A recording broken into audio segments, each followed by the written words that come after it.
From Kansas State University, this is Agriculture Today. Eric Atkinson with you, and here's what's coming up. The state president of the Kansas FFA, Ashley Chandler, will be Mike's side shortly to talk about the continued growth of that organization and how it's preparing young people for possible careers in agriculture as this is National FFA Week. She'll tell of some of the goings-on being conducted by local FFA chapters upon this occasion. Also today, K-State's Brad Dirks will talk about the kinds of stress that agricultural producers regularly encounter as he's been working with producers lately on addressing that stress. And on this week's edition of Milk Lines, K-State's Mike Brouk talks about short-season forage options for dairy producers to consider this year. All that here on Agriculture Today.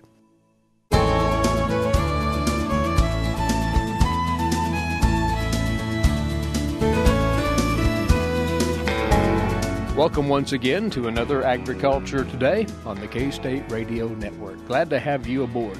On our opening segment, a celebration of an organization well entrenched here in the state of Kansas for young people interested in agriculture and allied industries. You will know it, of course, as the FFA, because this is National FFA Week.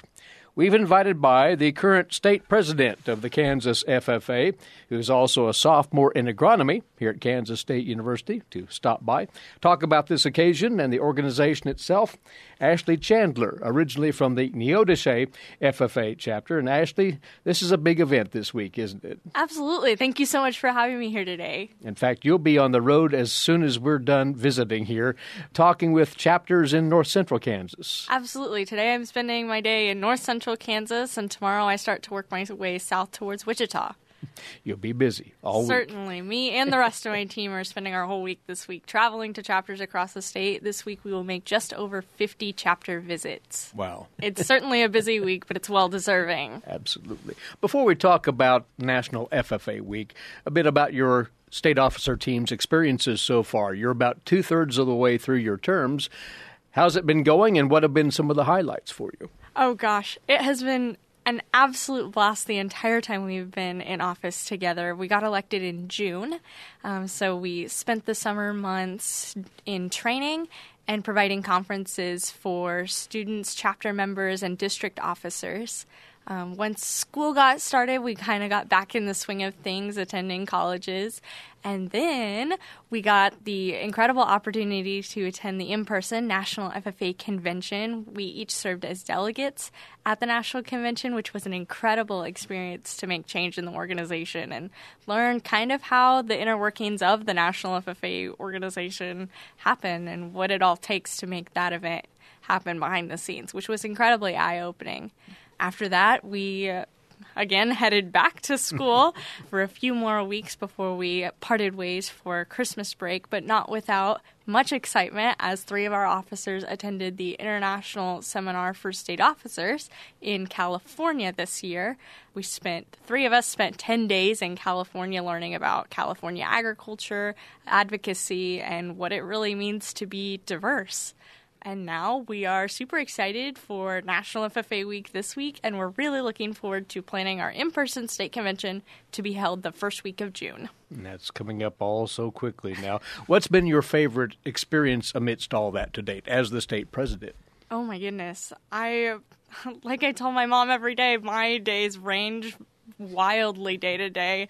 One day I can be in class, and the next day I'll be in western Kansas talking to members and learning about their stories. That's really been one of the highlights, is just getting to see all the different things that Kansas agriculture has to offer, getting to spend time in different classrooms, meeting all sorts of new and exciting students, teachers, and the great people that make those students and teachers who they are. It's quite an experience, isn't it? For sure. Definitely a once-in-a-lifetime experience I wouldn't trade for the world. Well, let's pick up on National FFA Week. It started this past weekend, continues through this Saturday. What is this occasion for? National FFA Week is kind of the biggest week in FFA.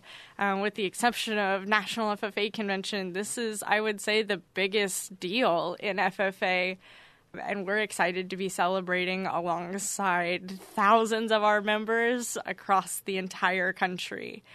This week celebrates FFA, it celebrates our history, it celebrates where we're going, and it celebrates the success of what our students are doing right now. And things happen at all levels, Absolutely. national, state, local, right? Yes, absolutely. So my team and I have spent some significant amount of time yesterday and the rest of this week in the classroom getting to hear about what chapters are doing, what alumni chapters are doing around the state, to support those members, to make them feel excited and rejuvenated in FFA. We've had tons and tons of members reach out about what their chapter is up to, lots of fun activities with the community. And of course, those are all different every single place that you go. And so getting to see the diversity of what some of those activities look like across the board on the local level have been really inspiring, because these members are excited to be a part of this organization. Well, you've yet many travels throughout the rest of the week, but up to this point, has there been any example of something that really stood out to you as this is innovative, this is new, and this is really encouraging for the future of the FFA? Certainly. Yesterday, part of my team and I spent time at a new chapter. They are getting ready to start an FFA program next year. So we spent time with those students, kind of encouraging them to join FFA, talking about what FFA is and what opportunities it holds for members, for students who are or aren't interested in pursuing a career in agriculture. We were excited to share that FFA is for everyone. And it definitely holds opportunities in agriculture that are remarkable. And so that chapter was incredibly inspiring, and they spent the rest of their day visiting with what will be their new ag teacher next year, getting excited to enroll in agriculture education courses. When you and your team make that pitch for FFA and agriculture, what can you share with young people in as far as the future of agriculture and how FFA fits into it?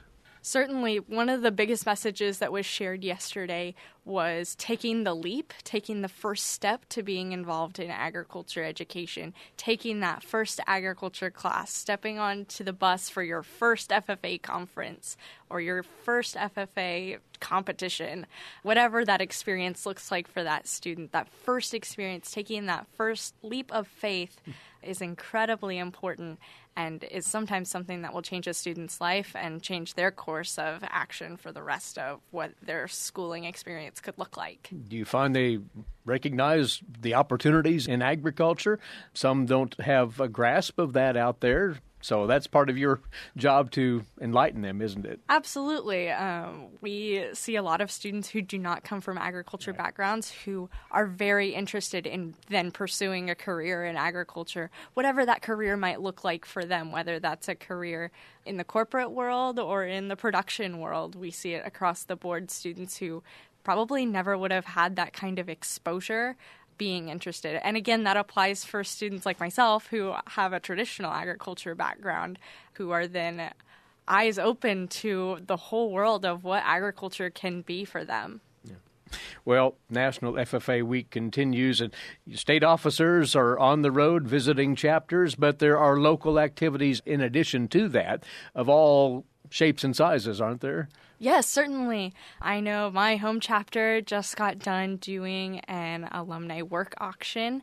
They had a meal for their alumni and supporters group, and then they met with the officers' parents, and then had a work auction, a labor auction for the students to sell labor to raise money for their chapter. And then they had a pretty fun game night of activities afterwards. And that's just one example of one chapter in the state. Dozens of chapters across the state have plenty of ways to get involved. And the best way to get involved is to talk to your local FFA advisor. Mm-hmm. And those who support FFA in all manners should be involved as well and help recognize the importance of the organization locally. Certainly. All kinds of people are well qualified to be supporters of the FFA organization. We call them our alumni and supporters group because you certainly do not have to be an alumni of our program to support the awesome work that these students are doing. For those of us who are interested in donating to FFA, Give FFA Day is this Thursday, and donations can be processed through the National FFA organization. It'll be all over Kansas FFA social media and National FFA social media. And when you select Kansas as your state association of choice, we benefit from all of those funds. Look into that. That's a great avenue for supporting this exceptional organization. And you can inquire through the offices here at Kansas State as well, or through the FFA website for more information on supporting FFA in whatever fashion is suitable to your situation. The organization, though, Ashley, appears to remain in good health, as vibrant as ever. Absolutely. These students are shining stars. We have been blown away by the passion and the excitement that these students are bringing to the table as we continue to move events back to in person and continue to offer new opportunities for these students. We have record involvement across the board of students wanting and craving that involvement, new experiences, having open minds about trying new things. It has been so inspiring to get to interact with these members on a daily basis. Very well. You're off and running as soon as you leave the studio, so thank you for coming by, telling us about what's going on in National FFA Week activities around the state of Kansas and what you state officers are involved with likewise. Best of luck. Thank you so much for having me here today. She's the state FFA president, Ashley Chandler, from the Neodesha FFA chapter in southeast Kansas. She's also a sophomore in agronomy here at Kansas State University. National FFA Week continues throughout the balance of this week. Do get out and support that local FFA chapter. And as she says, Give FFA Day is coming up this Thursday. Go to the National FFA website for more information on that. And we'll be back with more on Agriculture Today.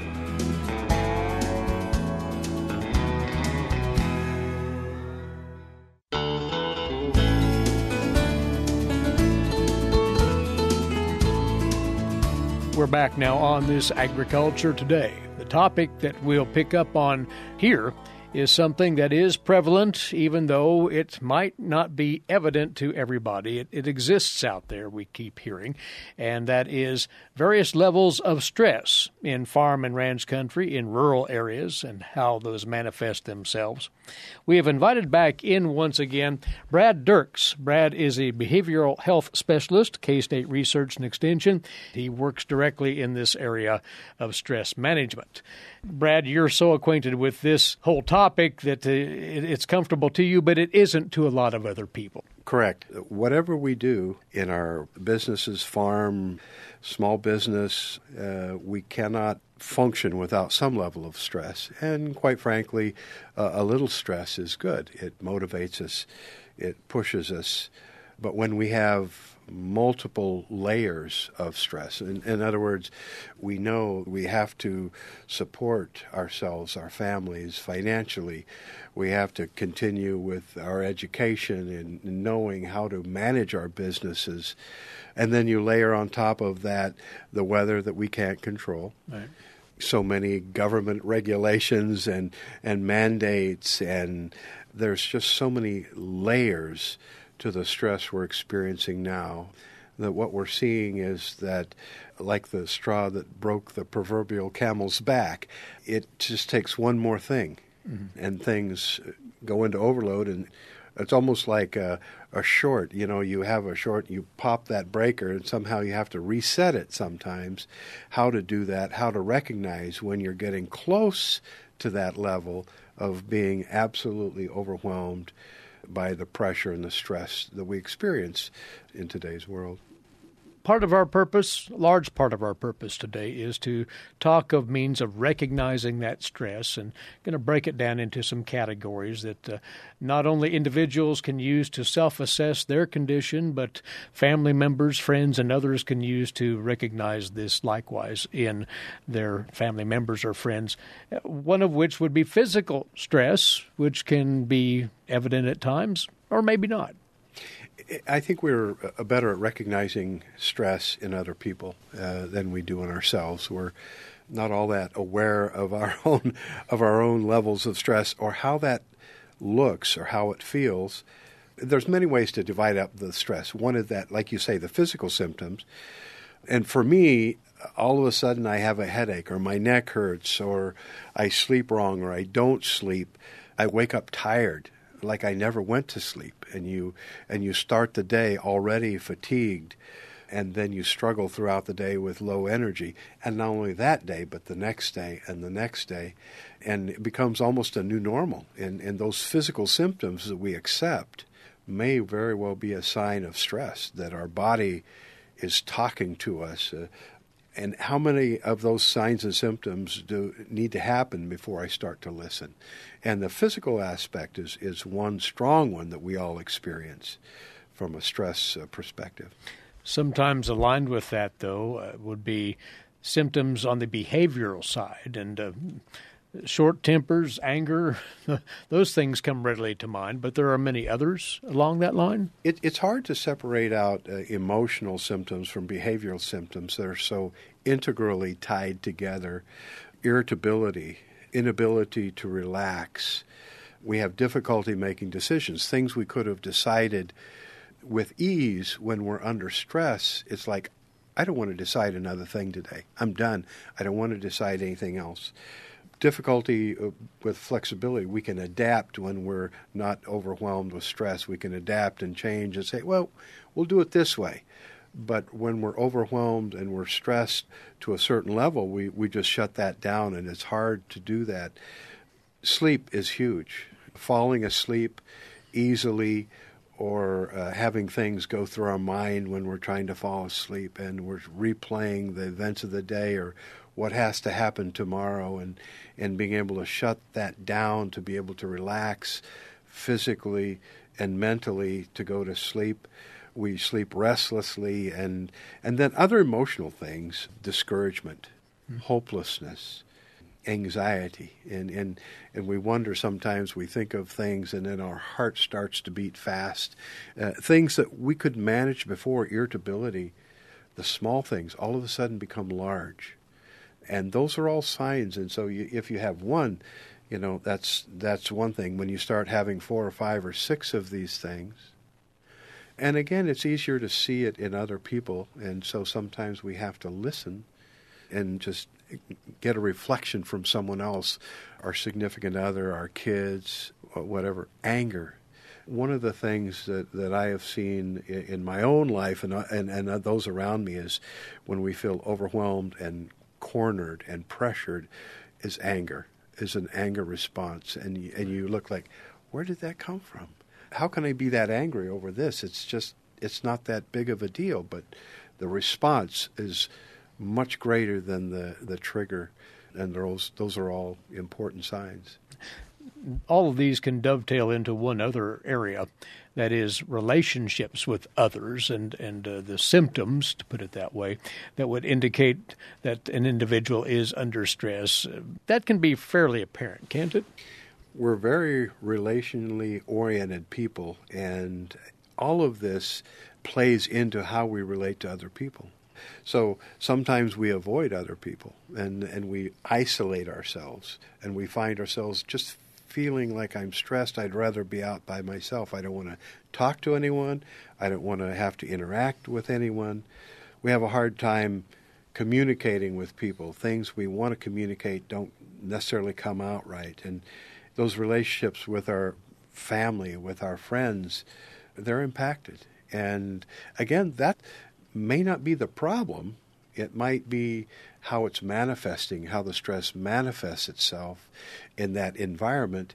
It's not the relationship is not the problem, but when we get angry at our family or others, it creates a problem. So that's not the primary problem. The problem is how I'm feeling overwhelmed inside.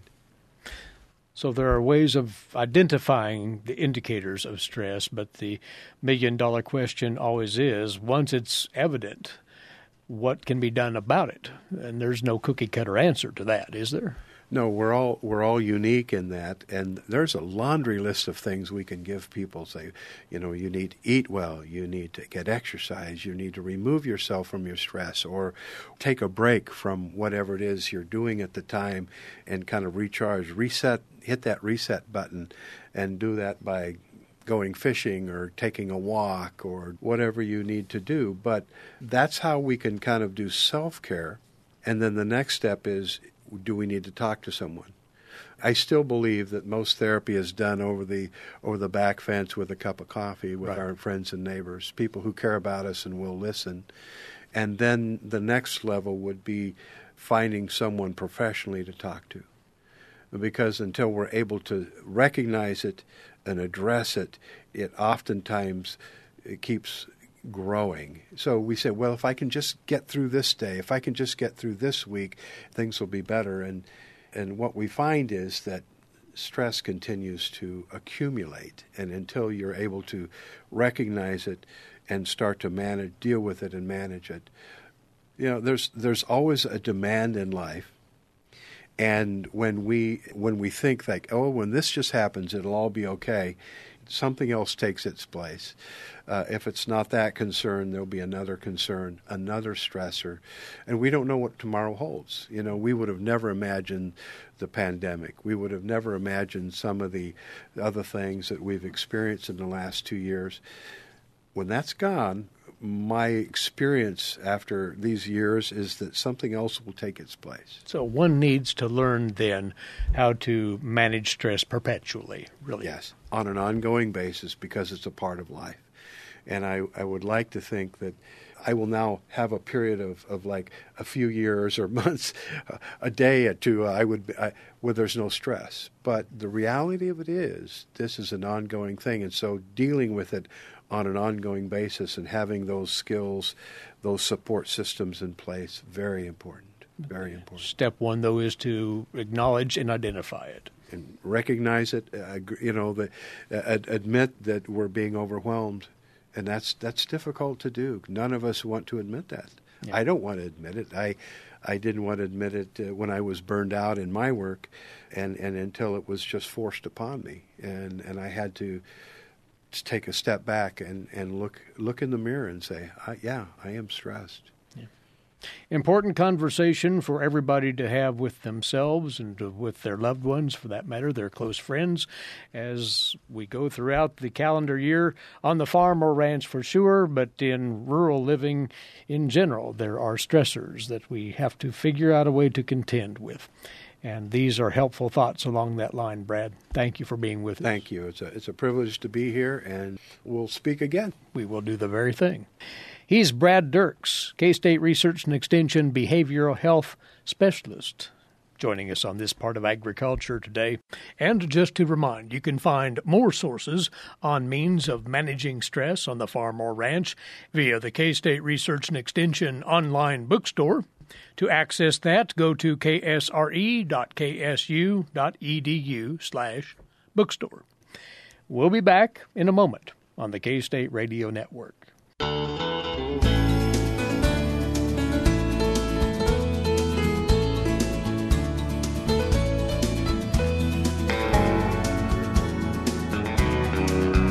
This is Agriculture Today. I'm Shelby Varner, and it's time for another edition of Milk Lines with K-State dairy specialist Mike Brouk. This time, Mike talks about short-season forage crop options for dairy producers. Mike?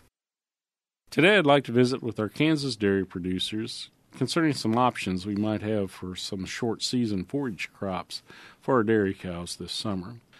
As we approach spring, some of you may be looking at your forage supplies and realizing that you might be running a little short where you thought you would be. Also, as we look at the supply of hay out there, there's some available yet, but maybe it's a little pricey compared to what we would like to pay. So what are your options? Well, there are some spring crops that you could consider. Things like oats, spring barley, spring triticale. And another one that has kind of come onto the scene here more recently is Italian ryegrass. These four could be planted in the spring, and they do offer some excellent forage choices for us after about 60 to 90 days of growth. This allows us to come back in then in late June or early July and plant another crop for the rest of the summer. So that might be something like a sorghum crop. Could be for forage, could be for grain. As you look at the yields of these spring crops, are they as good as what we would get with corn silage? Well, no, they're not. Normally corn silage, we're thinking probably around 7 to 8 tons of dry matter per acre. With these types of crops, you're probably looking more in that 2 to 4 ton an acre. However, keep in mind it's not for the full growing season. You do have the opportunity to plant and harvest another crop. That second crop would probably yield somewhere between 4 and 5 tons of dry matter per acre. You could even maybe consider planting a short season corn hybrid for that second crop. Now, if you do this, you need to think about what you're going to do for a water supply to get that corn out of the ground or the sorghum crop out of the ground. You can depend on Mother Nature, but we all know we live in Kansas and that can be undependable. So having irrigation water available to bring that crop out of the ground might be important to get that tonnage on that second planted crop for the season. So you do have some options out there. If your forage supply is going to be stretched to the limit, there are some things you can do. Maybe you don't plant these on a ton of your acres, but a small acreage would supply some forage for about 30 to 60 days, which would allow you to maybe get to the next harvest of corn silage. The other thing you can do is you can take these crops, particularly Italian ryegrass, as a forage crop, allow it to regrow, and then graze it. So there might be some other ways to get additional forage out of these types of crops and allow us to stretch our current forage supplies. This is Mike Brouk with K-State Research and Extension. Thank you, Mike. This Thursday is the first of 5 free beef quality assurance training sessions that Kansas State University is co-sponsoring. The purpose of these sessions is to provide beef producers with up-to-date standards and technologies to improve animal welfare and food safety. K-State veterinarian A.J. Tarpoff will be leading these sessions. The first one takes place February 24th at Mankato Livestock Auction. Next, it's March 8th at Fort Scott Livestock Market. March 10th at Harrington Livestock Commission. March 15th at the Pratt County Fairgrounds. And the last one is March 29th at the Fisher Community Center in Hiawatha. All of these meetings will begin at 6 p.m. Anyone who attends will earn a BQA certification that's valid for 3 years. Each workshop is free of charge and provides a complimentary meal. To register, you can go to www.kansasbeef.org/BQA or call the Kansas Beef Council at 785-273-5225. Again, that number is 785-273-5225. They are requesting that registration be done 1 week prior to the event. For Eric Atkinson, I'm Shelby Varner for Agriculture Today, and this is the K-State Radio Network.